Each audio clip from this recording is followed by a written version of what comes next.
नमस्कार। जानकारी और सूचनाओं से भरपूर कार्यक्रम एजेंडा में आप सभी का बहुत बहुत स्वागत है। अभिवादन स्वीकार कीजिए मेरा। मैं हूं आपके साथ मोहम्मद अतीक। आज की इस चर्चा का विषय है राइजिंग राजस्थान। राजस्थान सरकार rising Rajasthan global investment summit का आयोजन कर रही है, जो कि बहुत महत्वपूर्ण आयोजन है।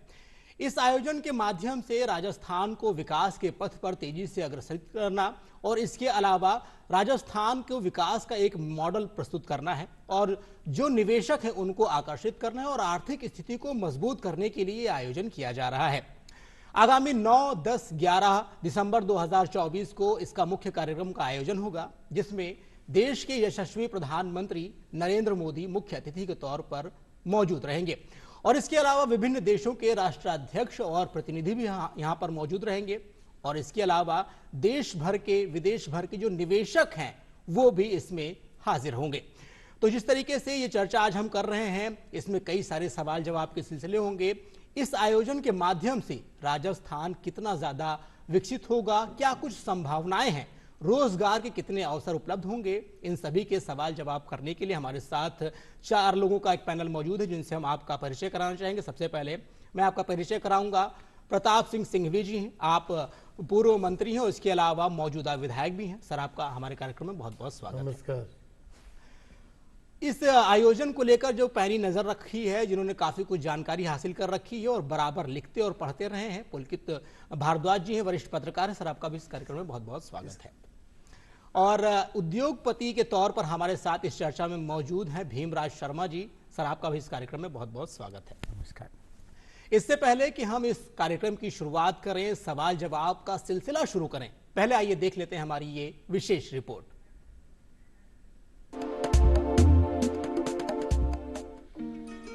अपनी ऐतिहासिक धरोहर, समृद्ध संस्कृति और प्राकृतिक संसाधनों के लिए प्रसिद्ध राजस्थान आज एक नई दिशा में कदम बढ़ा रहा है।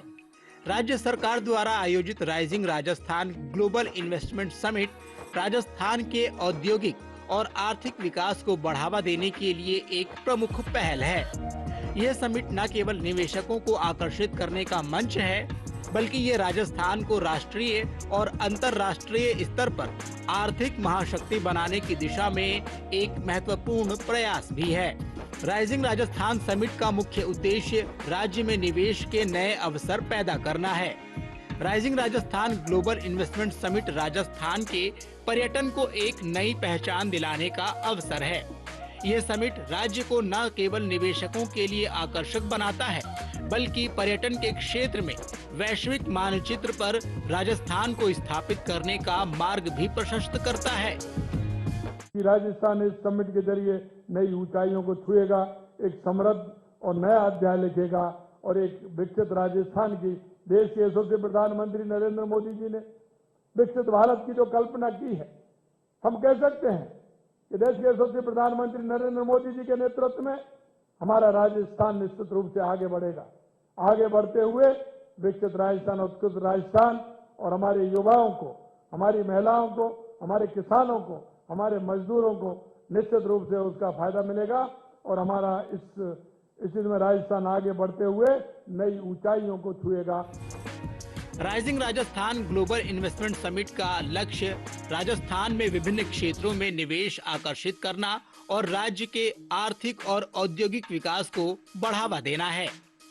इस समिट से सोलर और विंड एनर्जी में निवेश, अक्षय ऊर्जा के लिए बुनियादी ढांचे का विकास, खनिज उत्पादन और निर्यात में वृद्धि, जयपुर और जोधपुर जैसे शहरों को आईटी हब बनाने के प्रयास, नई स्टार्टअप योजनाओं और टेक्नोलॉजी इनोवेशन पर फोकस, कृषि उत्पादों का मूल्य संवर्धन, मैन्युफैक्चरिंग सेक्टर का विस्तार, ऑटोमोबाइल और इलेक्ट्रिक व्हीकल्स के लिए निवेश, स्मार्ट सिटीज और औद्योगिक कॉरिडोर का विकास, आवास और शहरी विकास, परियोजनाएं, मेडिकल और फार्मास्यूटिकल सेक्टर में निवेश, शिक्षा संस्थानों और स्किल डेवलपमेंट सेंटर्स का विस्तार, पारंपरिक वस्त्र और हस्तशिल्प के लिए वैश्विक बाजार का विकास, बेहतर कनेक्टिविटी के लिए मल्टी मॉडल ट्रांसपोर्टेशन जैसे अहम सेक्टर्स में विशेष रूप से विकास होने की संभावना है।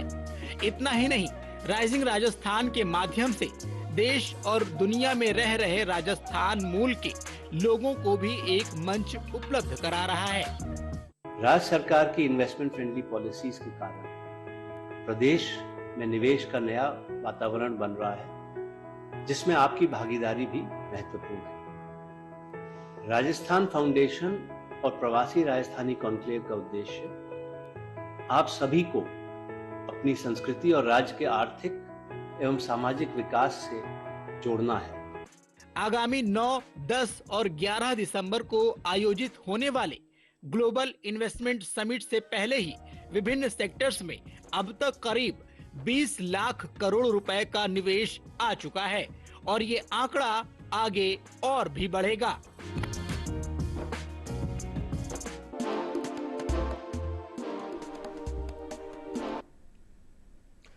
तो आइए अपनी इस चर्चा को और आगे बढ़ाते हैं और सवाल जवाब का सिलसिला शुरू करते हैं। सबसे पहले मैं प्रताप सिंह जी के पास आना चाहूंगा। सर, जिस तरीके से अभी हमने एक विशेष रिपोर्ट देखी, आप पूर्व मंत्री भी रहे, इस तरीके के आयोजन होते रहे और आपने देखे हैं। सबसे पहले तो ये बताएं कि ये जो rising Rajasthan global investment summit का आयोजन किया जा रहा है, ये क्या है और उसके क्या कुछ उद्देश्य हैं?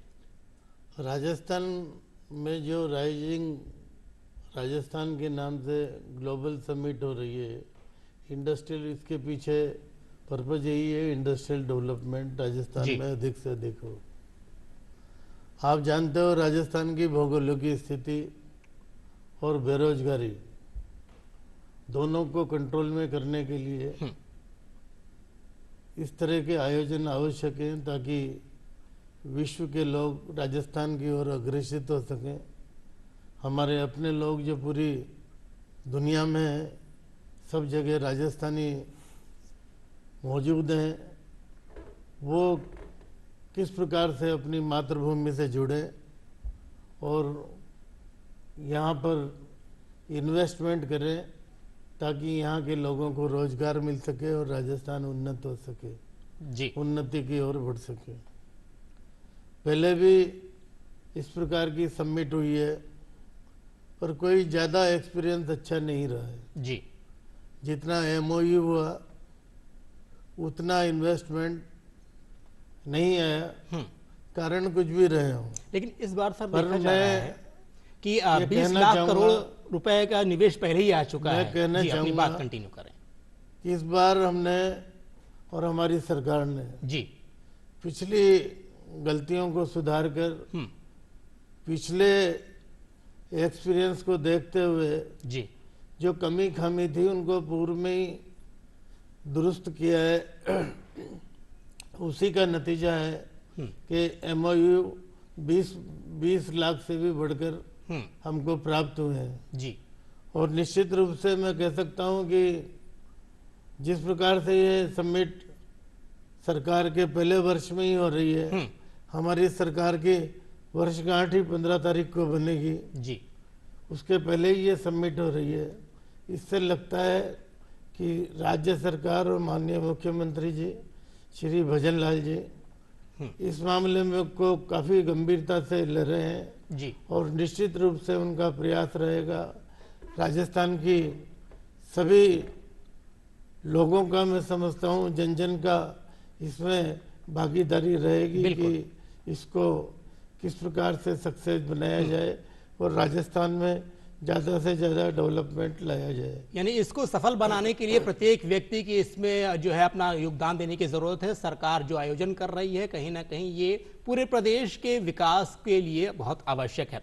पुलकित जी, मैं आपके पास आना चाहूंगा। जिस तरीके से ये जो आयोजन किया जा रहा है, सबसे पहले तो आप ये बताएं कि कौन कौन से ऐसे सेक्टर्स हैं जिनको मजबूती प्रदान होगी और उनमें विकास की जो नई इबारत होगी वो लिखी जाएगी। सर, जैसा कि राजस्थान को एक पर्यटन स्थल के तौर पे सबसे ज़्यादा जाना पहचाना जाता है, तो पर्यटन तो जाहिर तौर पे इससे फलेगा फूलेगा इस तरह के समिट से।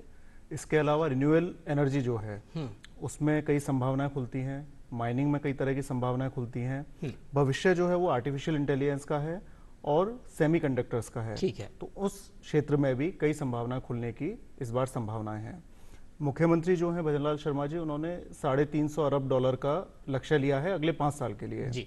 और आप इसकी टाइमिंग देखेंगे, जैसा कि सर ने बताया, सिंघवी साहब ने, पिछली सरकारों ने जब जब इस तरह के प्रोग्राम किए, चाहे वो रिसर्जेंट राजस्थान हो, चाहे वो इन्वेस्टमेंट राजस्थान हो, दूसरे साल में हुआ, चौथे साल में हुआ, बहरलाल सरकार पहले साल में इस कार्यक्रम को आयोजित कर रही है। तो ये इरादे दिखाते हैं कि प्राथमिकताएं इस सरकार की क्या हैं। तो ज़्यादा से ज़्यादा निवेश लाना है और उससे जाहिर तौर पे नौकरियां जो हैं वो हमारे यहाँ पर पैदा होंगी, युवाओं के लिए अवसर खुलेंगे। ठीक है। भीमराज जी, जिस तरीके से आप उद्योग से जुड़े हुए हैं, उद्योगपति हैं, आप बताइए जिस तरीके जो कार्यक्रम हो रहा है, इन कार्यक्रमों से जो निवेशक होते हैं वो कैसे आकर्षित होते हैं इस तरीके से, और क्या कुछ फायदे देखने को मिलेंगे भविष्य में? साहब, अगर आज मैं बताऊं तो अपने स्किल लेबर अपने राजस्थान में सबसे ज़्यादा है। नहीं है, जगह की कोई कमी नहीं है, सबसे बड़ा राज्य है, लेकिन इंडस्ट्री बहुत कम है। अगर ये बड़ी बड़ी इंडस्ट्रियाँ इन्वेस्टमेंट लेकर के अगर यहाँ आती है तो ये जो छोटे छोटे जो एमएसएमई की जो छोटी छोटी इकाइयाँ हैं उनको भी इससे बहुत सारी उम्मीद है। क्योंकि आज देखिए, अगर बड़ी इंडस्ट्री आती है तो छोटे छोटे कई काम होते हैं जो ये छोटी इंडस्ट्रियों को वो लोग कराते हैं उनसे, और उनके लिए एक बहुत बड़ा भविष्य इसमें नजर आ रहा है जी। और दूसरी चीज ये है कि अभी ये सरकार का ये पहला साल है और उसमें अगर ये लोग ऐसी समिट, इतनी बड़ी ये समिट जो आयोजित कर रहे हैं, तो इससे अभी 4 साल बाकी है सरकार के।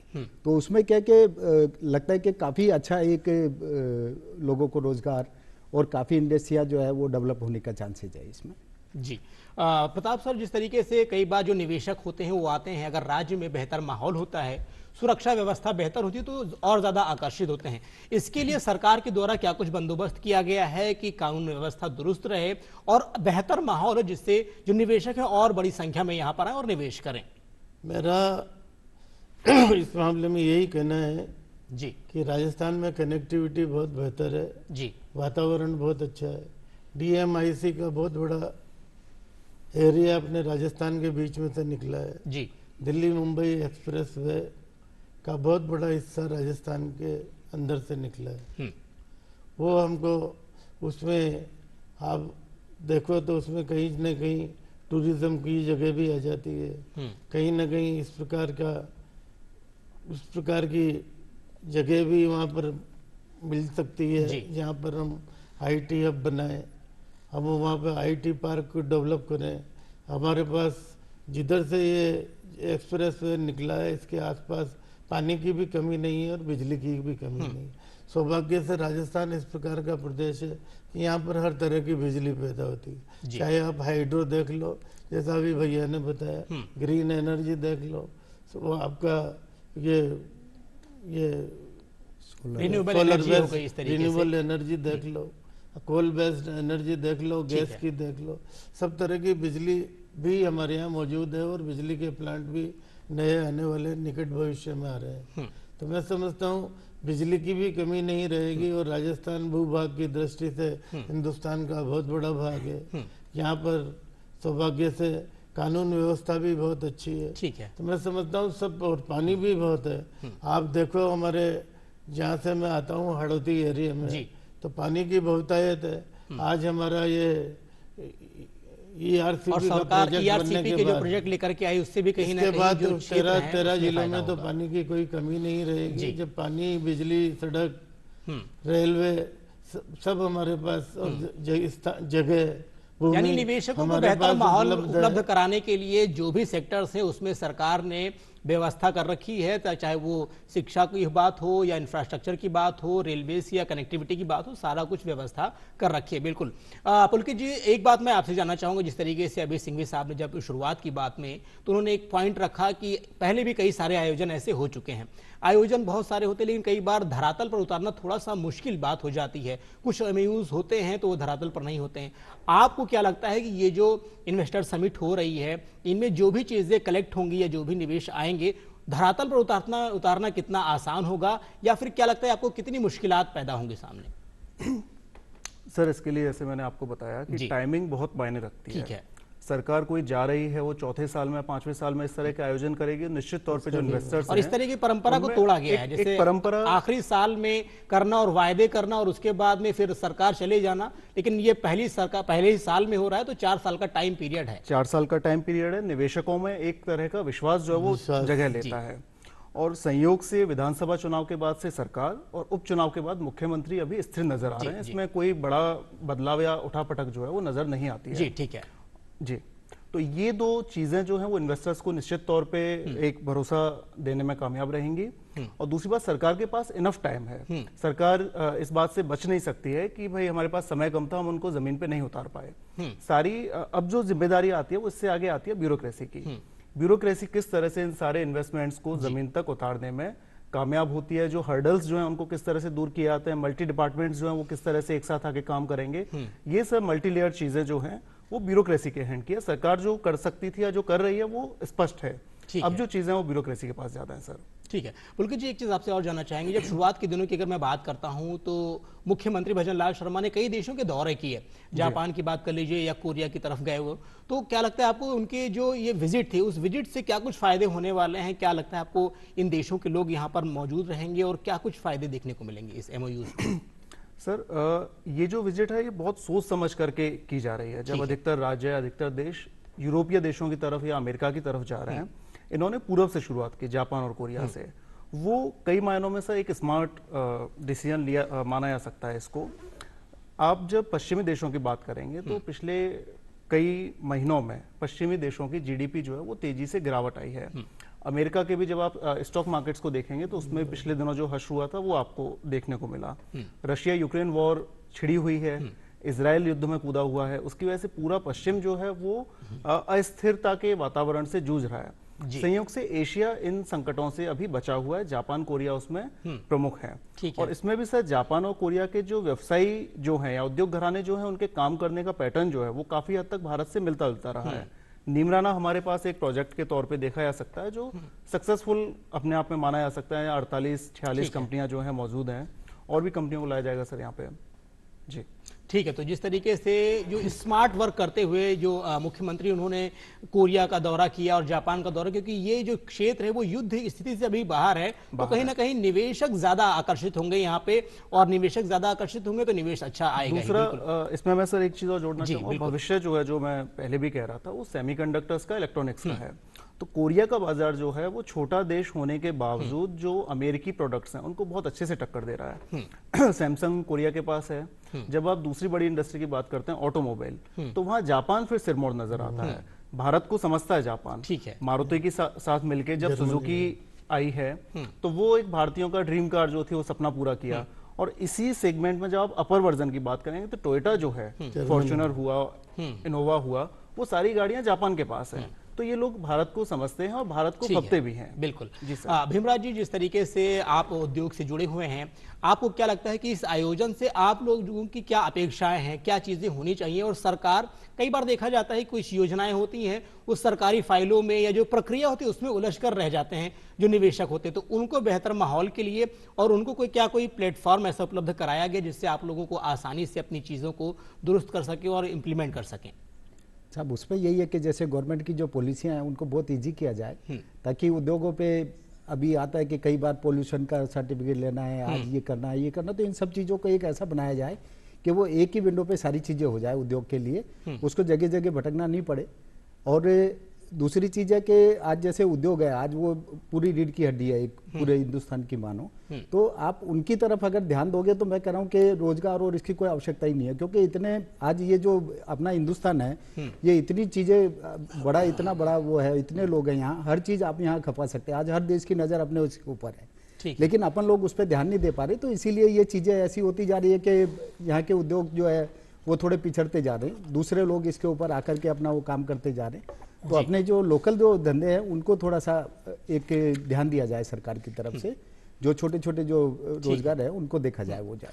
प्रताप सर, जिस तरीके से अभी भीमराज जी ने बताया कि एक कोई ऐसा प्लेटफॉर्म होना चाहिए जहां पर सारी चीजें वहां पे दुरुस्त की जा सके, चाहे डॉक्यूमेंटेशन हो या अपनी कोई बात कहना हो, तो मुझे लगता है सरकार ने कुल मिला के भीमराज जी का कहना यही है कि सिंगल विंडो क्लियरेंस की मैं भी वही बात करना चाह रहा था। तो सर ये सिंगल विंडो क्लियरेंस क्या है, इसके बारे में करे कि आदमी को इधर उधर नहीं भटकना पड़े, विशेषकर पॉल्यूशन और फॉरेस्ट के मामले में, क्लियरेंस के मामले में काफ़ी दिक्कतें इंडस्ट्रियलिस्ट को आती भी है। और मेरा एक सुझाव और भी है कि मेजर इंडस्ट्रीज के अलावा अपन MSME और माइक्रो इंडस्ट्रीज पे भी ध्यान देना चाहिए कि माइक्रो इंडस्ट्रीज में भी काफ़ी लोग रोजगार से लग सकते हैं, MSME में भी लग सकते हैं। MSME से यहाँ की GDP में भी बहुत बड़ा योगदान MSME का राजस्थान में है। जी। और जैसे अभी बताया कि भैया ने बताया कि आपके टूरिज्म का, टूरिज्म अपना आप में इतना बड़ा राजस्थान में योगदान जगह देता है, रखता इसकी है, GDP में योगदान काफी देता कुछ है उनका जो है रोल टूरिज्म है। का, ठीक है। कि टूरिज्म पे ही अगर ध्यान दे दिया जाए तो मैं समझता हूँ यहाँ की जीडीपी में इतना इजाफा होगा कि आप पूछो मत। हमारे पास जंगल है, हमारे पास डेजर्ट है, हमारे पास नदियाँ हैं।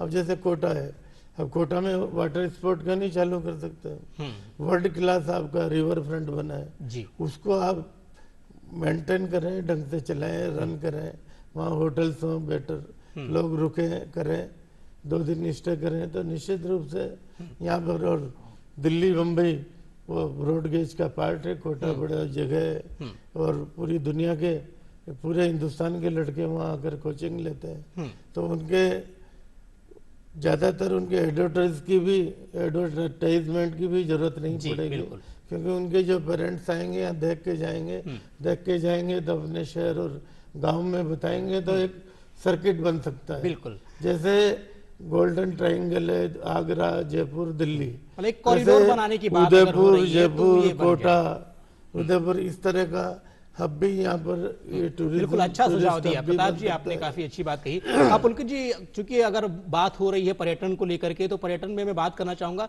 रोजगार के कितने अवसर उपलब्ध हैं। कई बार अगर देखा जाए तो इसमें जो होटल्स का व्यवस्था हो गई वो चीज हो गया, उसके अलावा जो ड्राइवर्स होते हैं उनको इसमें सीधे तौर पर जो मिलता है, या जो और भी कई सारे ऐसे स्किल्ड लेबर है वो भी इसमें चीजें मिलती है। तो आपको क्या लगता है कि इस निवेश से जो पर्यटन के क्षेत्र में उसमें कितना कुछ विकास होगा, और विकास के साथ कितने रोजगार के अवसर उपलब्ध होंगे? सर, इसमें पर्यटन जो है वो मैन मेड नहीं हो सकता। ठीक है। तो प्राकृतिक तौर पे राजस्थान जो है वो सौभाग्यशाली रहा। हमें तमाम इनायतें जो हैं प्रकृति ने बख्शी हैं। सर ने तमाम उन चीज़ों के बारे में, क्षेत्रों के बारे में बताया। इतनी विविधता किसी और प्रदेश में कम देखने को मिलती है, जहाँ रेगिस्तान है, पहाड़ है, झीलें हैं, नदियाँ हैं, मैदान हैं पूरे, वेटलैंड्स भी है हमारे पास केवलादेव जैसे। ठीक है, अब बात आती है कि हम उसको कितना भुना पाते हैं। ये दुर्भाग्य कहा जा सकता है सर कि जो पर्यटन राजस्थान की पहचान है पूरी दुनिया भर में, उस राजस्थान के लोग जो भारत के टॉप 5 होटल समूह जो है, हॉस्पिटैलिटी से जुड़े हुए जो समूह हैं, हम उसमें नहीं हैं। तो एक बड़ा सवाल है जो सरकार को सोचना चाहिए, निवेशकों को भी सोचना चाहिए कि जब सब कुछ हमारे पास है, प्रकृति ने कोई कमी नहीं छोड़ी है, तो हम कहाँ पीछे रह गए। जबकि हम उद्यम में कहीं किसी से कम नहीं है। मारवाड़ी व्यवसायी जो है पूरे देश दुनिया में फेमस है। तो ये एक बड़ा सवाल है। जिस तरीके से अभी प्रताप जी हम आपसे वापस पूछना चाहेंगे, जैसे कि यहाँ लोग पर्यटन के लिए तो बहुत सारे आते हैं, लेकिन कई बार देखा जैसे खाटू श्याम जो मंदिर है, धार्मिक स्थल की अगर हम बात करते हैं, या अजमेर में लोग दर्शन करने के लिए आते हैं, खाटू श्याम जी हो गया, बालाजी के दर्शन हुए। आपने कॉरिडोर की बात की, इस तरीके से तो क्या इस तरह की कॉरिडोर डेवलप करने की बात का भी यहाँ पे बहुत अच्छा है। जैसे राम पथ गमन बन रहा है जी, वो अपने यहाँ से राजस्थान पे होकर गुजरेगा। हाँ। उसी प्रकार से श्री कृष्ण सर्किट बन सकता है। यहाँ पर गोविंद देव जी हैं, यहाँ पे नाथ द्वारा जी हैं, यहाँ पे मदन मोहन, यहाँ पर डिग्गी कल्याण जी हैं, गोविंद देव जी हैं, अपने नाथ द्वारा है, अपने मदन मोहन जी हैं, अपने करौली मदन मोहन जी है, कोटा मथुराधीश जी है, जयपुर में आपके गोविंद देव जी हैं। तो ये श्री कृष्ण। प्रताप जी, मैं वही समझना चाह रहा था, तो टेक्निकलिटी ये है कि जैसे अभी आपने सुझाव दिए कि ये जो धार्मिक पर्यटन के जो कॉरिडोर है बनने चाहिए, तो आपको क्या लगता है जो सरकार ने जो निवेश हो रहे इसमें कुछ पहल कर रखी है या कोई योजना बना रखी है जो आने वाले समय में देखने को मिलेगी? राम पथ गमन का तो बजट अनाउंसमेंट हुआ है, उसमें राजस्थान का पार्ट है, उसमें तो काम हो गई। और दूसरी स्टेटें भी सौभाग्य से, उत्तर प्रदेश और मध्य प्रदेश में भी भाजपा की सरकार है, और हमारी केंद्र सरकार भी चाहती है, मोदी जी भी चाहते हैं कि यहाँ पर टूरिज्म के लिए तो उनका जिस दिन से प्रधानमंत्री बने उसी दिन से फोकस है। गुजरात में भी चीफ मिनिस्टर रहे तो उनका टूरिज्म पे बहुत फोकस रहा। वही फोकस आज काशी में कितने लोग जाने लगे, आज वहाँ अयोध्या में कितने लोग जाने लगे। ये सब उदाहरण अपने पास है। ये सब जगह रिलीजियस टूरिज्म बढ़ रहा है, लोग देखने को जा रहे हैं। वहाँ पर अगर कोई आदमी जाएगा तो 2 पैसा खर्च भी करेगा, तो वहाँ के लोगों को इनकम होगी, इनकम होगी तो निश्चित रूप से उस इलाके में बहबूदी आएगी। पुलकित जी, क्या लगता है आपको कि जो ये पर्यटन स्थल हैं, पर्यटन के लिहाज से राजस्थान की जो जीडीपी है, जीडीपी में कितना कुछ फायदा होता है और कितना परसेंटेज योगदान रहता है? सर, इसका फिगर तो सीधे तौर पे मैं नहीं याद कर पा रहा हूँ, लेकिन पशुधन के बाद जो बड़ी सोर्स जो है वो टूरिज्म ही है राजस्थान में। तो जब आप टूरिज्म में मजबूती से आगे बढ़ेंगे, निश्चित तौर पे जो स्थानीय अर्थव्यवस्था जो है उसको सीधा फायदा जो है वो मिलेगा इससे। और जो कृष्ण पथ की बात कर रहे थे, तो मुख्यमंत्री जी के जो आराध्य गोवर्धन महाराज जो हैं, उनका भी काफी हिस्सा उत्तर प्रदेश के साथ 2 या 3 गांव ऐसे हैं जो कि राजस्थान के पास मौजूद हैं। तो आप देखिए कितना वर्सेटाइल जो है रिलीजियस भी हमारा स्टेट उसको रिप्रेजेंट करता है या हिस्सा रखता है उसमें। ठीक है श्री भीमराज जी, कृष्ण सर्किट तो बहुत अच्छा बन सकता है, क्योंकि अपने कृष्ण से संबंधित बहुत कुछ राजस्थान में है। आपका करौली है, कोटा है, अपने डिग्गी कल्याण जी है, टोंक में, जयपुर है, आपके और क्या है, अपना उदयपुर है। तो यानी कि इस तरीके से जो आपने जो नाम बताया, अगर एक सर्किट बनाने की बात अगर आए तो सर्किट बना करके जो धार्मिक पर्यटन स्थल को बढ़ावा देने की अगर बात की जाए, ये जो पर्यटन हो रहे हैं तो काफी कुछ अच्छा माना जाएगा। उधर वो आप सीकर, शेखावाटी इनको जोड़कर आप बीकानेर से जोधपुर जैसलमेर को लिंक कर सकते हो। ठीक है, तो ये मतलब जो एक विस्तृत चर्चा है कि जोधपुर किस से तरीके वापस कौन-कौन उदयपुर आ सी चीजों सकते को जोड़ हो। करके राजस्थान में तो चारों बहुत कोनों को देखो, राजस्थान में कई सी है, हाँ राजस्थान में कई है, राजस्थान में कैमल है, राजस्थान में कॉस्ट्यूम है, राजस्थान में कार्निवल है, राजस्थान में कैसल है। और ठीक है भीमराज जी, हम आपसे जानना चाहेंगे जिस तरीके से जो यहाँ का जो हैंडलूम की अगर हम बात करते हैं, कई बार यहाँ की जो चीज़ें बन करके जाती हैं वो दुनिया भर में फेमस रहती है, उसकी डिमांड बहुत ज़्यादा रहती है। क्या लगता है आपको कि इस आयोजन से जो ग्लोबल इन्वेस्टमेंट समिट की जा रही है, क्या इसकी धूम विदेशों में भी देखने को मिलेगी? अगर देखने को मिलेगी तो कितने लोगों को फायदा होगा, किस किस लेयर में लोगों को फायदा होगा? साहब अगर अपन बात करें, जैसे साहब लोग बात कर रहे हैं टूरिज्म की, तो टूरिज्म के साथ में हैंडीक्राफ्ट भी जुड़ा हुआ है। बिल्कुल। और आज देखिए कि अपना राजस्थान में मैं कह रहा हूँ कि हर जिले की अलग अलग पहचान है। बिल्कुल। जैसे अभी कोटा की बात कर रहे साहब, तो कोटा डोरिया देखिए, जयपुर का देखिए तो बुली पोटली हो गया, लाख हो गए और हो गए। आप हर जगह आप देखेंगे तो हर जगह कुछ ना कुछ छोटे कुटीर उद्योग है और जो हैंडीक्राफ्ट से जुड़े हुए। अगर आज गवर्नमेंट ये टूरिज्म को बढ़ाती है तो मैं कह रहा हूँ हैंडीक्राफ्ट अपने आप ही बढ़ जाएगा।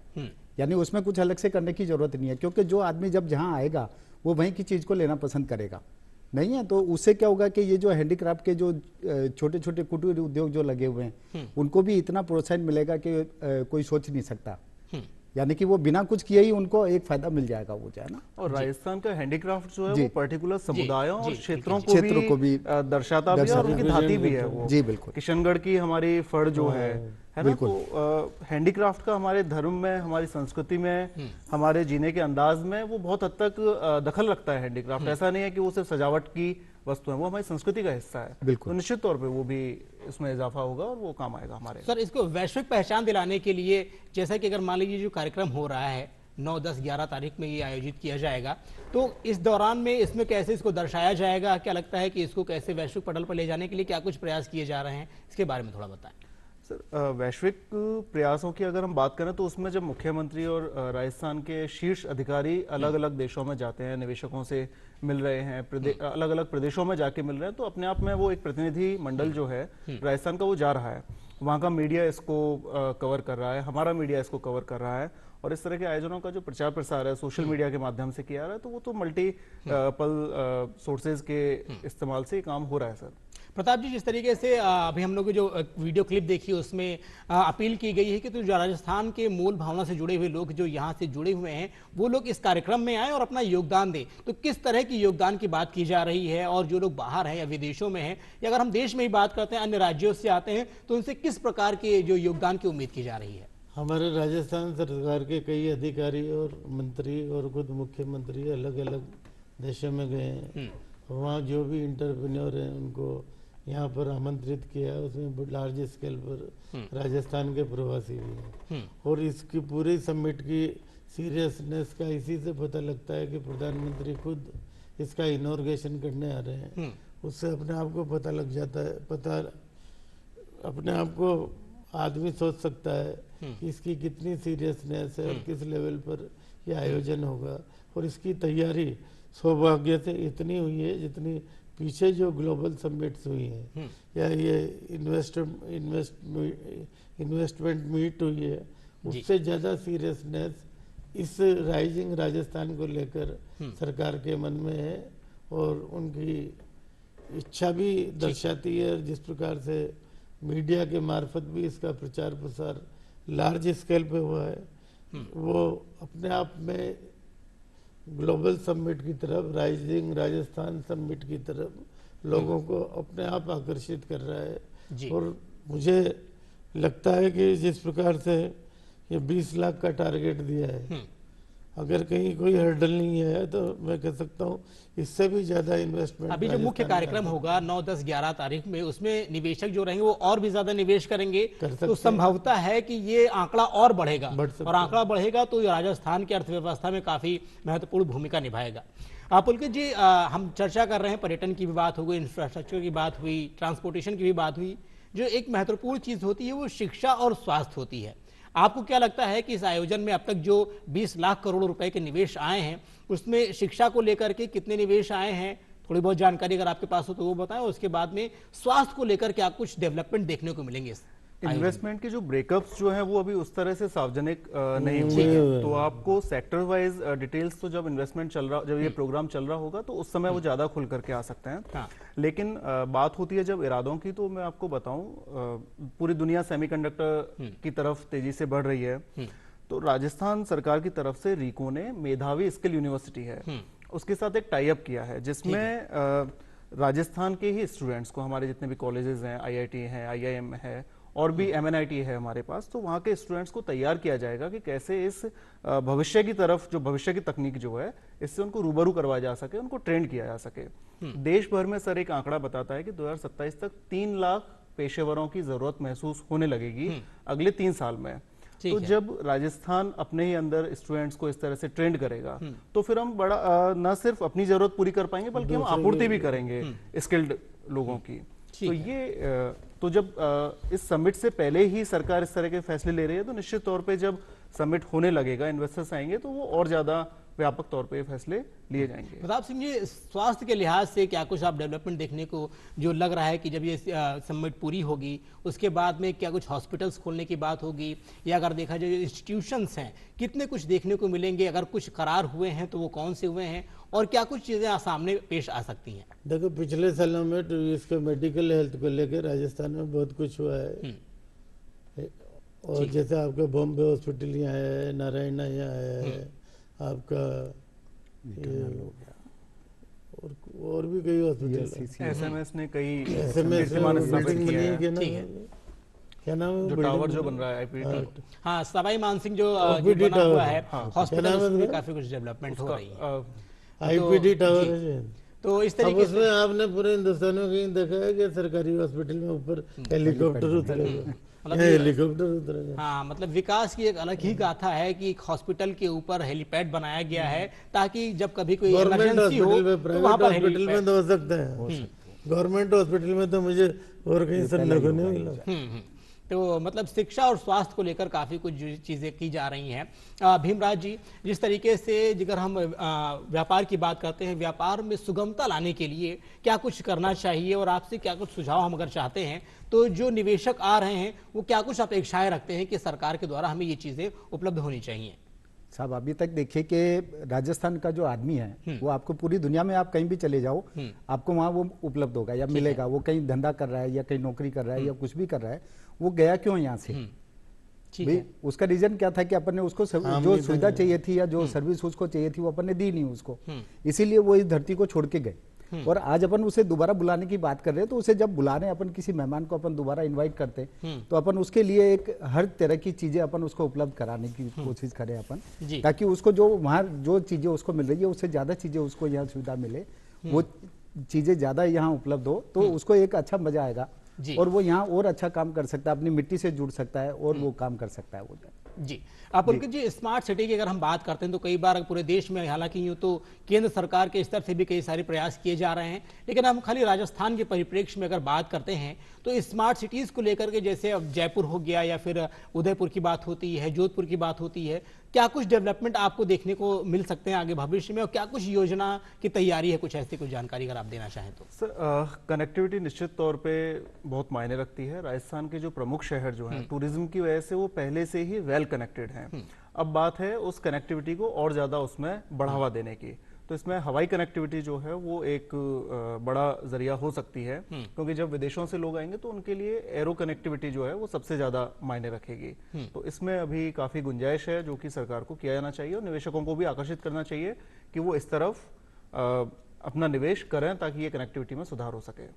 जी, अगर हम एआई की बात करें, तकनीक पे थोड़ी बात कर लेते, चूंकि शिक्षा, स्वास्थ्य और इंफ्रास्ट्रक्चर की बात हुई, तकनीकी का बहुत बोलबाला है, चीज़ें बहुत तेज़ी से बदल रही हैं। अगर हम आधुनिकता के दौर में देखें तो जो इन्फॉर्मेशन है, जो टेक्नोलॉजी बहुत तेज़ी से बदल रही है। पुलकित जी, क्या लगता है आपको, अगर हम एआई तकनीक की बात करते हैं तो एआई तकनीक में क्या कुछ हमारे सामने पेश आएंगी? और अगर विश्वविद्यालय में देखें या फिर हम शिक्षा, स्वास्थ्य की अगर बात कर लेते हैं, हेल्थ सेक्टर में, तो क्या कुछ बदलाव देखने को मिलेंगे और क्या कुछ कोई नई रणनीति हो तो उसके बारे में बताएं। सर देखिए, यहाँ अभी तक जो है वहाँ थोड़ा सा हम कमज़ोर नज़र आते हैं, क्योंकि एआई तो बहुत एडवांस चीज़ हो गई है। हम साइबर सिक्योरिटी ऐसी चीज़ों में हर जिले में एक प्रॉपर अपना पुलिस स्टेशन भी एस्टेब्लिश नहीं कर पाए हैं। तो एक लंबी दूरी है जो अभी तय करना बाकी है हमारे लिए। और लेकिन अच्छी बात यह कि इस दिशा में कदम बढ़ाए जा रहे हैं, आगे चल रही है सरकार। निश्चित तौर पे ऐसे कोरिया जैसे देश जो हैं, जो कि पूरी दुनिया में इसी बात के लिए पहचाने जाते हैं, एआई को लेकर, सेमीकंडक्टर्स को लेकर, जब वहां से निवेशक आएंगे तो निश्चित तौर पे इसी क्षेत्र में आगे राजस्थान को लेकर के जाएंगे निवेश के जरिए।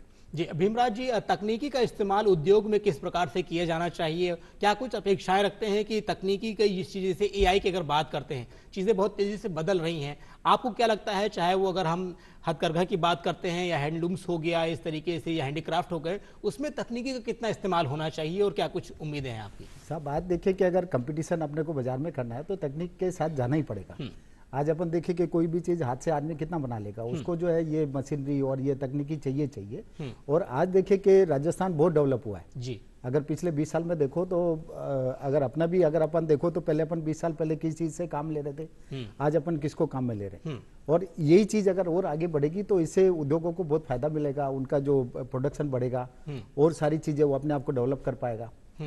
तो ये तकनीकी तो बहुत आवश्यक है और उसके लिए जो है ये बाहर से जो लोग आ रहे हैं, ये यहाँ जब अपनी चीजें यहाँ जब स्थापित करेंगे तो उससे बहुत फायदा मिलेगा। इस समिट में जी, आप अपनी बात कहना चाह रहे हैं? इस समिट में तकनीक का महत्व आप इससे समझ सकते हैं कि जो सिंगल विंडो सिस्टम जो है, जो कि माना जा रहा है कि जितने भी हर्डल्स जो होंगे उनको एक क्लिक पे दूर कर देगा, वो तकनीक है अपने आप में, है ना। तो पूरा समिट जो है इस बात पे टिका हुआ है कि ये तकनीक कितना सपोर्ट कर पाएगी हमको। तेलंगाना के पास अपना एक खुद का मॉडल है, TSI पास, बहुत सक्सेसफुल मॉडल है। उससे हम लोगों ने भी कुछ सीखा है, बहुत कुछ सीखना भी बाकी है राजस्थान को उसमें। तो ऐसे मॉडल्स को जो तकनीक पे आधारित हैं, जब इंसान इन्वॉल्व रहता है तो उसमें ह्यूमन एरर की गुंजाइश बन जाती है, समय लगता है चीजों में, तकनीक उसको बहुत आसान कर देती है। तो निश्चित तौर पे तकनीक तो काफी इंपॉर्टेंट रोल अदा करने वाली है। प्रताप जी, चूंकि भारत कृषि प्रधान देश है और यहाँ पर किसानों की काफी कुछ अहमियत होती है खेती किसानी को लेकर के, इस इन्वेस्टर मीट से आपको क्या लगता है कि कृषि के सेक्टर में क्या कुछ निवेश होंगे और क्या कुछ उम्मीद जताई जा रही है, चाहे वो तकनीकी की अगर हम बात करते हैं या फिर जो और बढ़ावा देने की बात है कि जो अलग अलग फसल होती हैं उनकी बुआई जुताई के लिए, तो ऐसे में जो ये सेक्टर है, कृषि सेक्टर कितना कुछ प्रभावित होने वाला है? कृषि सेक्टर निश्चित रूप से प्रभावित हो रहा है और धीरे धीरे खेती करने वालों की संख्या कम हो रही है।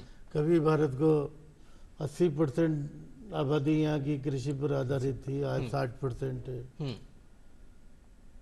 कारण ये है कि अभी जितना इसको प्रॉफिट मिलना चाहिए खेती से लोगों को, उतना मिल नहीं पाता।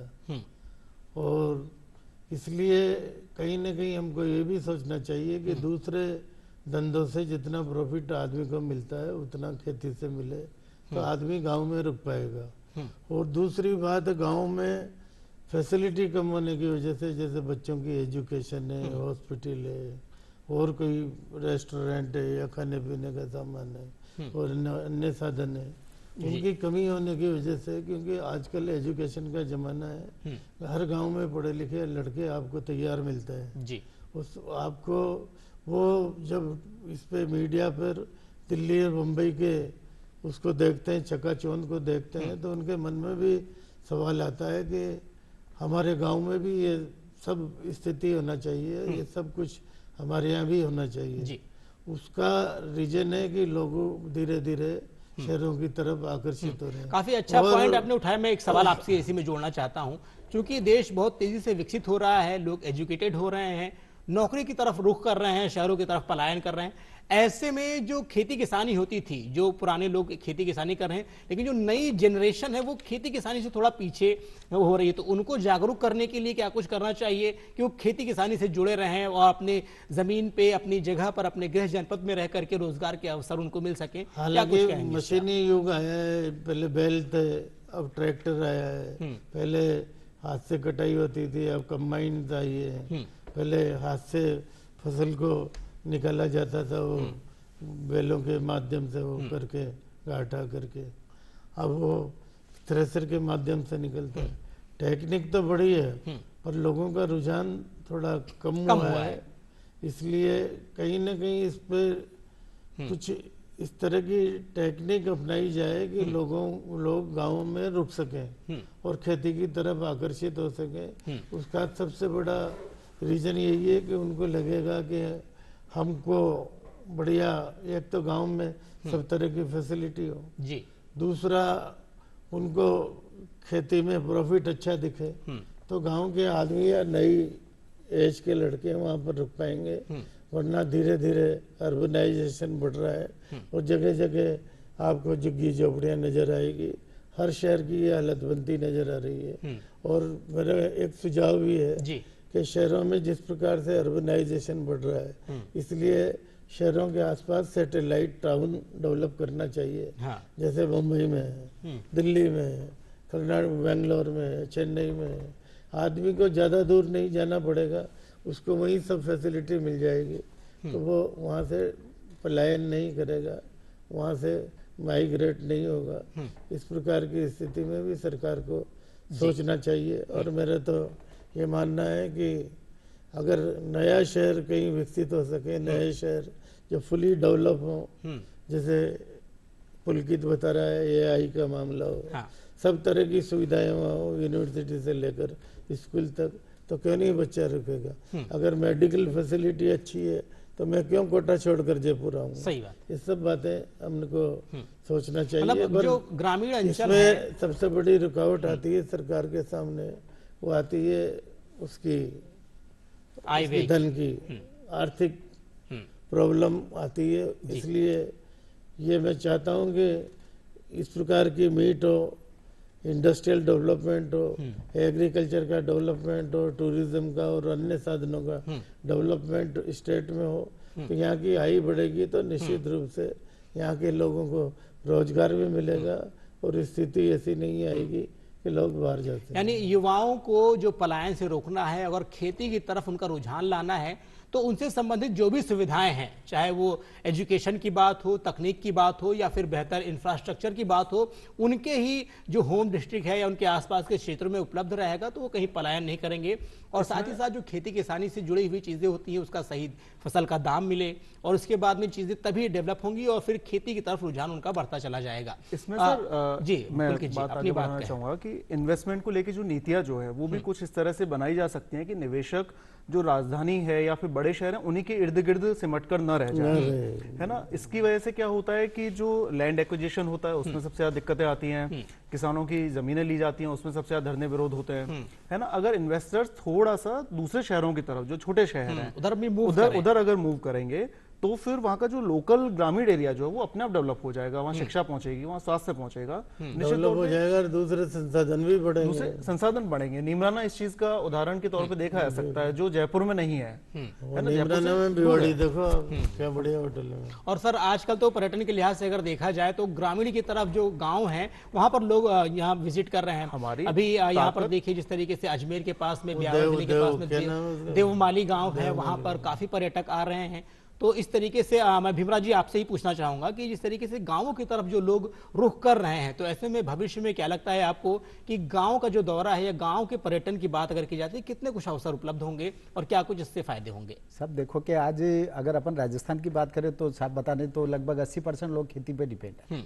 और खेती कहाँ होती है? गाँव में होती है वो। ठीक है। नहीं है, शहर में तो होती नहीं है, लेकिन अपने को क्या है कि जो वहाँ के युवा है हाँ। उनको अपन और रोजगार देवें। जैसे अभी वो गाय पालता है तो उसके साथ में जैसे कई और रोजगार है, जैसे कि आप गोबर से क्या बना सकते हो, गोमूत्र से क्या कर सकते हो। खाली एक ये नहीं कि वो खाली खाद का ही काम करे, वैकल्पिक तो संसाधन, ऐसे वैकल्पिक संसाधन जो है ना वो अपने को एक बार सरकार को एक इस पे थोड़ा रिसर्च करना चाहिए। एक इजी उसके लिए वो ट्रेनिंग सेंटर होने चाहिए ताकि युवाओं को ऐसा रोजगार की ट्रेनिंग दे करके, और उनको गांव में आज देखिए कि अपना घर है मान लो, उसमें अपन 10 लोग रह सकते हैं, वहां अगर 15 लोग आ गए, 20 लोग आ गए, तो जो 10 लोग रह रहे थे वो भी अव्यवस्थित हो गए। तो आज गांव के लोग अगर ज्यादा शहर में आएंगे तो शहर की भी व्यवस्था खराब हो जाएगी, क्योंकि वो उसकी भी एक लिमिटेशन है। ठीक है। सरकार कितना पानी दे सकती है, कितना बिजली दे सकती है, कितने लोगों को रख सकती है। तो उनको क्या है, जो गांव का है उसको गांव में, या जो छोटे शहर का उसको छोटे शहर में अपन रोजगार देवें, ताकि वो इधर उधर जाने की कोशिश नहीं करे। बाहर क्यों निकलेगा आदमी, जब उसको वहां रोजगार या उसकी व्यवस्थाएं पूरी नहीं होगी तभी वो बाहर आएगा। तो अपन अगर उसको वही व्यवस्थित कर दें तो वो बाहर नहीं निकलेगा वहां से। यानी जो भी है उसे जरूरत की चीजें अगर उसके पास में मिल रही हैं बिल्कुल, तो बिल्कुल। क्यों पलायन करेगा, आप क्यों ये करेगा कहना वो? चाह रहे हैं। और रोजगार के अवसर भी अगर उसी बिल्कुल। क्षेत्र में मिल रहे हैं तो और इससे उनको बेहतर ऐसे चीज और ट्रेनिंग क्या हो सेंटर सकती हो जहां वो ट्रेनिंग लेके और वहीं डेवलप हो जाए। जैसे सामने बताया कि आज अगर कोई भी इंडस्ट्री लगती हो तो जयपुर में नहीं लगाए, वो छोटे छोटे कस्बे शहर और उनमें लगाए, ताकि वो लोग वहीं के वहीं रह जाए, वहीं काम मिल जाए उनको। नहीं है तो बाई इसी तरह बैक की गारंटी हाँ, भी होना चाहिए। कई बिल्कुल। कई प्रोजेक्ट ऐसे हैं जिसमें आदमी डरता है बाई बैक की गारंटी नहीं जी। मिलेगी। तो इस चीज बाई की भी बैक की गारंटी भी होना चाहिए कई चीजों में। ठीक है। पुलकित जी, अब हम थोड़ी सी आधी आबादी यानी कि महिलाओं की बात कर लेते हैं। इतना बड़ा इन्वेस्टमेंट हो रहा है, इतना बड़ा कार्यक्रम हो रहा है, देश यानी दुनिया भर के निवेशक आ रहे हैं, ऐसे में आधी आबादी को रोजगार के कितने अवसर उपलब्ध होंगे और किन किन सेक्टर्स में उनको रोजगार मुहैया हो सकते हैं? ये पुलकित बता रहा उसी में हो सकते हैं AI में। हाँ, पुलकित जी से मैं वही पूछ रहा हूँ। देखिए, इसका मैं आपको एक आंकड़ा बताता हूँ। एक ठीक रिसर्च हुआ था, मैं रिसर्च का रेफरेंस बोल रहा हूँ, उसमें पता लगा था कि 47% मेल जो है वो स्किल्ड है, उनके मुकाबले 52% महिलाएं, मतलब मेल के मुकाबले महिलाएं 5% ज्यादा स्किल्ड होती हैं इस तरह के पेशेवर कामों के लिए। ठीक है। भजनलाल सरकार जो है, इन्होंने जो सबसे अच्छा काम किया वो ये किया कि एक नाइट शिफ्ट के नाम पे महिलाओं को बांध दिया गया था। तो इन्होंने आते ही शुरुआत में समिट के आयोजन से या ऐसी चर्चाओं से पहले उस नाइट शिफ्ट वाला जो बाउंडेशन था उसको हटाया। और ये बाउंडेशन तब हटाती है कोई सरकार जब वो कॉन्फिडेंट होती है कि ठीक है, हम लॉ एंड ऑर्डर को इतना मजबूत रख पाएंगे जब हमारी महिलाएं जो हैं वो सुरक्षित रहेंगी। तो इससे दो इशारे समझ में आते हैं कि एक तो आप लॉ एंड ऑर्डर पे बहुत मेहनत करना चाहते हैं, दूसरा आप महिलाओं को टाइम बॉन्ड में नहीं बांधना चाहते। तीसरी बात यह है कि सर कई तरीके के उद्योग जो हैं वहां पे पुरुष सक्सेसफुल ही नहीं है, क्योंकि महिलाओं की उंगलियां जो हैं वो पतली होती हैं, ज्यादा चपल होती हैं, वो बहुत तेजी से वो काम कर सकती हैं जो पुरुषों के बस में नहीं है। और राजस्थान का हैंडीक्राफ्ट जो है खास तौर पे वो इसी तरीके के उद्योगों पे टिका हुआ है जहां महिला सशक्तिकरण की बहुत ज्यादा जरूरत है। और कुटीर उद्योगी क्यों, आप अगर टेक्निकल चीजों में भी आगे लाना चाहें तो महिलाएं हमारी बहुत सक्षम हैं, और बहुत मुझे लगता है कि राजस्थान की महिलाएं उद्योगों को लेके एक समझ सोच जो है उनकी बहुत पहले से विकसित रहती आई है। प्रताप जी, जिस तरीके से राजस्थान अपनी खनिज संपदा के लिए जाना जाता है, अगर यहाँ के हम मार्बल की बात करते हैं, पत्थर की, या फिर और भी जो खनिज की चीजें हैं, तो आपको क्या लगता है कि ये जो इन्वेस्टर समिट हो रही है इसमें जो विदेश के लोग आते हैं, देश भर में तो इसका जो प्रसार होता ही है, इसकी जो निर्यात होता ही है, उसके अलावा जो विदेशों में जो लोग आएंगे उनको कैसे आकर्षित किया जाएगा और क्या कुछ फायदे देखने को मिलेंगे इसमें?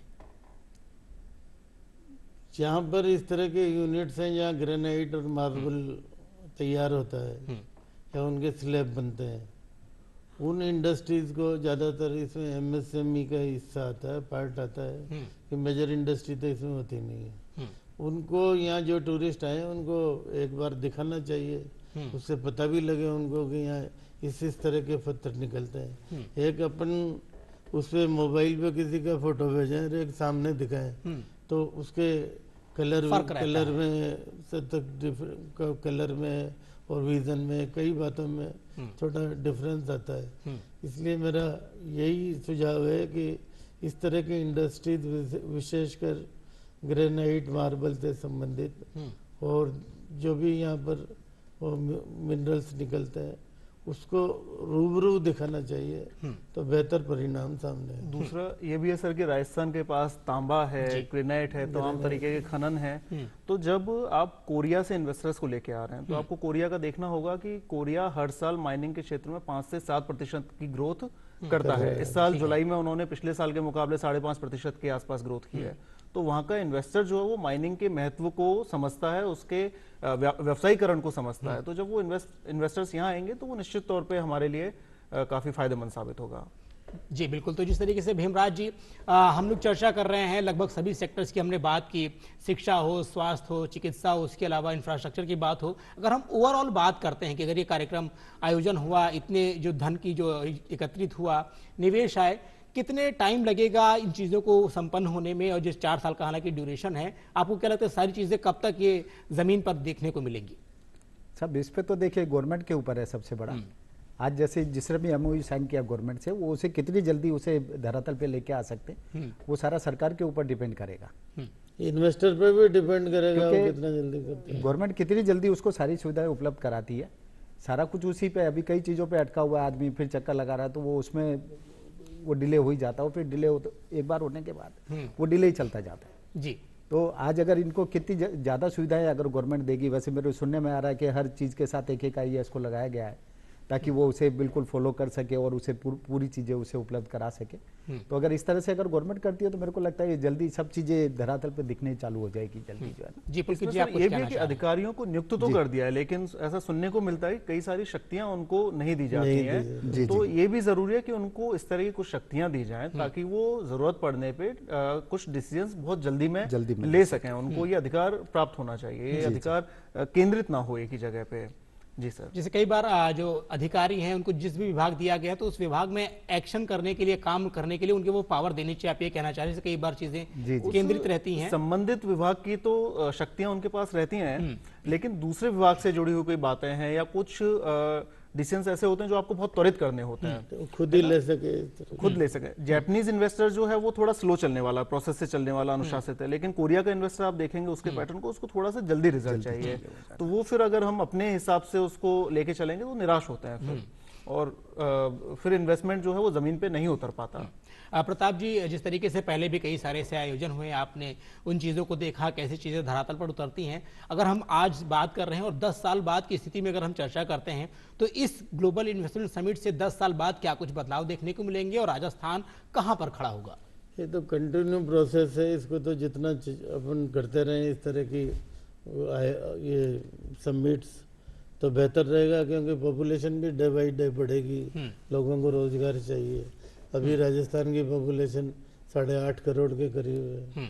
हमारा बहुत बड़ा हिस्सा डेजर्ट है, वहाँ कोई दूसरे कोई संसाधन डेवलप नहीं हो सकते। कई बातों पर विचार करके आगे बढ़ना चाहिए। और राजस्थान स्टेट की वो टोपोग्राफी और दूसरे स्टेट की टोपोग्राफी में फर्क है। ठीक है। तो हमारा ये कार्यक्रम अपने अंतिम पड़ाव पर है, तो हम अपने दर्शक, अपने जो हमारे यहाँ पे जो एक्सपर्ट बैठे हुए हैं उनसे हम एक मैसेज लेना चाहेंगे कि ये जो कार्यक्रम हो रहा है ग्लोबल इन्वेस्टमेंट समिट, आप इस पर क्या कुछ कहना चाहेंगे और क्या कुछ उम्मीद रखते हैं कि इस आयोजन से राजस्थान को ये कुछ फायदे होंगे? पुलकित जी, क्या कहना चाहेंगे आप? सर, पलायन एक बड़ा मुद्दा है। राजस्थान से उद्यमी जो है वो हमारे स्टेट को छोड़ के दूसरी जगह गए हैं और उस पर सरकार ने विशेष ध्यान रखा है। आप देखेंगे प्रवासी राजस्थानियों के लिए कॉन्क्लेव भी स्पेशली समिट के दौरान आयोजित किया जाएगा। इसमें सर जो हम कर सकते हैं वो ये कर सकते हैं कि AR VR जैसी तकनीकों से जो लोग राजस्थान से बाहर चले गए उनके पुरखों की धाती को दिखाया जाए, दर्शाया जाए, उनको महसूस करवाया जाए कि क्या कुछ हवेलियां बनाई, क्या कुछ अस्पताल बने, क्या बावड़ियां बनी, ताकि वो अपनी जड़ों से वापस जुड़े, अपने पुरखों पे गर्व महसूस करें और जो चीजें खंडर में बदलती आ रही हैं उनको संवारें आकर के, उनको संभालें आकर के। जी सर, ये एक सुझाव हो सकता है। ठीक है। भीमराज जी, आप इन्वेस्टर समिट को लेकर के क्या कुछ विचार हैं और क्या कुछ मैसेज देना चाहेंगे और क्या कुछ अपेक्षाएं रखते हैं इससे? सब इसमें यही है कि जो बड़ी इंडस्ट्रियां जो आ रही हैं, तो ये जो भी आ रही हैं तो वो एक ये जो यहाँ की जो राजस्थान की जो छोटे कुटीर उद्योग है उसको वो ध्यान में रख करके आए कि हमें उनको भी डेवलप करना है। एक सोच ये लेकर के आए, वो एक ऐसा नहीं रहे कि केवल बस हमें कमाना है, दूसरा कोई नहीं डेवलप हो। तो मेरा कहना ये जितनी MSME की जो छोटी यूनिट है उनको भी एक आगे वो साथ लेकर के, एक हाथ से हाथ बढ़ा करके वो साथ लेकर के चले उसको जो है ना। प्रताप जी, आप क्या कुछ संदेश देना चाहते हैं? जिस तरीके से ये जो आयोजन संपन्न होगा उसके बाद में क्या कुछ अपेक्षाएं रखते हैं और क्या कुछ उम्मीद जताते हैं? पुल के इतने शुरू में ही बताया था कि यहाँ पर पशुधन पर, टूरिज्म पे ज़्यादा फोकस करना चाहिए। मैं समझता हूँ एग्रीकल्चर बेस्ड इंडस्ट्रीज और ये मिल्क बेस्ड इंडस्ट्रीज, पशुधन से संबंधित जो भी काम यहाँ पर हो सकते हैं उनको करना चाहिए, क्योंकि यहाँ पर बहुतायत में पशुधन भी है, टूरिज्म के लिए स्पेस भी है, तो उसका हमको उपयोग करना चाहिए। इससे हमारा पलायन, जो यूथ आज बड़ी संख्या में न केवल राजस्थान से बाकी पूरे हिंदुस्तान से निकल कर बाहर जा रहा है। इस साल ही पता लगा है कि 50-60 लाख के करीब लड़के यहाँ से बाहर गए हैं। इस तरीके से काफ़ी कुछ चीज़ें हैं और इस इन्वेस्टर समिट के जरिए काफ़ी कुछ चीज़ें सुधार करने की कोशिश की जाएगी। आप सभी लोगों का बहुत बहुत धन्यवाद। भीमराज जी, आपका भी बहुत बहुत धन्यवाद। पुलकित जी, आपका भी बहुत बहुत आभार। और सर प्रताप सर, आपका भी शुक्रिया जो आपने इतनी महत्वपूर्ण जानकारी दी, अपने पुराने अनुभव साझा किए। भीमराज जी का धन्यवाद। तो जिस तरीके से ये जो कार्यक्रम हुआ, आपने देखा कि 9, 10, 11 तारीख को ये आयोजन किया जाएगा। प्रधानमंत्री नरेंद्र मोदी जी इसके मुख्य अतिथि होंगे और इस आयोजन के माध्यम से राजस्थान को विकास के पथ पर तेजी से अग्रसरित करने की कोशिश की जा रही है। यहाँ पर एक औद्योगिक क्रांति लाने की कोशिश की जा रही है। रोजगार के अवसर पैदा किए जाएंगे जिसमें युवाओं को रोजगार मिलेंगे और युवाओं को रोजगार अगर मिलेगा तो निश्चित तौर पर राजस्थान विकास के पथ पर तेजी से अग्रसरित होगा। तो दोस्तों, आज की इस चर्चा में फिलहाल बस इतना ही। अगली चर्चा में फिर हाजिर होंगे किसी ऐसे ही ज्वलंत मुद्दे के साथ। तब तक के लिए मुझे और मेरी टीम को दीजिए इजाजत। नमस्कार।